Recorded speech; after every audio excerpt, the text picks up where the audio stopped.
تو اگر یہ ہمارے رویے اور ہمارا طرز زندگی اور ہمارا انداز معاشرت اس طرز پر آ جائے جو ہمارے بزرگوں کا طریق تھا کہ لوگوں کا جو ظاہر ہے اس کے مطابق ہی ہم ان پر کوئی حکم لگائیں، اور ہمیں لوگوں کے اندر اتر کے اور لوگوں کی ٹو میں جا کے گہری تفتیش کرنا اور لوگوں کو کریدنا، یہ تو بتایا ہی نہیں گیا۔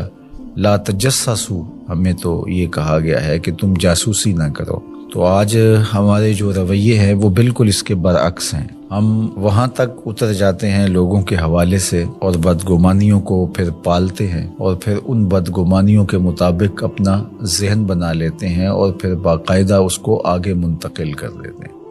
تو بعض اوقات ہمارے غلط اندازے کی وجہ سے کسی شخص کی تصویر معاشرے میں ایسی چلی جاتی ہے جو کہ اس کی حقیقی تصویر نہیں ہوتی۔ اگر وہ برا ہے بھی، اس کی عادات میں اور اس کے رویوں میں، اس کے طرز زندگی میں وہ چیز ہمیں دکھائی نہیں دے رہی، تو اس کا باطن اللہ کے سپرد ہے۔ ہمیں باطن ٹٹولنے کی ضرورت نہیں ہے، ہم تو حکم ظاہر پہ لگائیں گے۔ تو اس لیے شیخ سعدی شیرازی علیہ رحمہ نے، اللہ ان کی قبر پہ کروڑوں رحمتوں کا نزول فرمائے، انہوں نے اس حکایت کے اندر بزرگوں کا خوبصورت کردار بیان کیا ہے کہ تم لوگوں کے ظاہر پہ نظر رکھو، اور جو تمہاری رائے ہے وہ ان کے ظاہر کے مطابق ہی ہونی چاہیے، اور ان کو کرید کر کے اور ان کے معاملات کے اندر بہت آگے جا کر کے ان کو تلاش کرنے کی کوشش نہ کرو۔ ہمارے صوفیہ نے ایک بڑی خوبصورت بات کی ہے، وہ فرماتے ہیں کہ اگر تمہیں عیب دیکھنے کا شوق آ جائے تو اپنے اندر اتر کے دیکھ لو، کیونکہ تم جو دیکھو گے تمہارا اپنا ضمیر اس کی نفی بھی کر سکے گا اور اس کا اثبات بھی کر سکے گا، اور اگر تمہیں خوبی دیکھنے کا شوق ہے تو وہ دوسروں کے اندر دیکھو۔ دوسروں کے اندر خوبیاں دیکھو گے تو ان کے بارے میں تمہارا گمان اچھا ہوگا، جس سے تم اجر پاؤ گے۔ اپنی خوبیاں دیکھنے لگو گے تو تکبر پیدا ہوگا، ریا پیدا ہوگی۔ اوروں کی خوبیوں سے ان کے بارے میں حسن ظن پیدا ہوگا جو نیکی ہے۔ تو جب خوبیاں دیکھنا چاہو تو پھر اوروں کی خوبیاں دیکھنے کی کوشش کرو،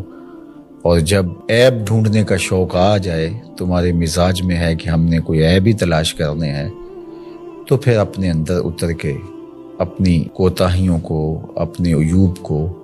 اور اپنے اندر چھپی ہوئی خباثتوں کو تلاش کرو۔ جب ہم اپنے اوپر غور و تفحص کرنے لگ جائیں گے تو بہت ساری ایسی چیزیں ملیں گی کہ عمومی طور پہ ہماری نظر ان عیوب کی طرف نہیں بھی جاتی ہے، لیکن جب غور و فکر کرنے لگ جائیں گے تو بہت ساری چیزیں کھل کے سامنے آ جائیں گی۔ اللہ تعالیٰ جل شانہ ہمیں توفیقات نصیب فرمائے، ہم خیر کی راہوں پہ رہیں۔ کوئی بزرگ تھے، ان سے ان کے چاہنے والوں نے سوال کیا کہ فلاں عابد، اس کے بارے میں لوگ کوئی اچھی بات نہیں کرتے، طعنہ زنی کرتے ہیں، ان پہ بات کرتے ہیں، آپ ان کے بارے میں کیا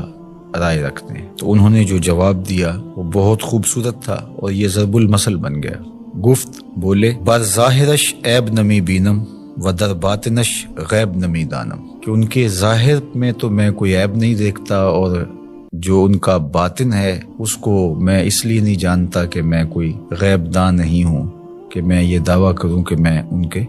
اندر کو دیکھتا ہوں۔ فرماتے ہیں کہ جس شخص نے پارساؤں والا لباس پہنا ہو تو اس کو تو پارسا ہی سمجھ، چونکہ ظاہر کے مطابق تمہیں گمان رکھنے کا حکم دیا گیا ہے۔ تجھے کھودنے کی، کریدنے کی اور اس کے معاملات میں گہرا غور و تفحص کرنے کی ضرورت نہیں ہے، اس لیے کہ جو محتسب ہوتا ہے اس کو گھر کی تلاشی نہیں لینی ہوتی،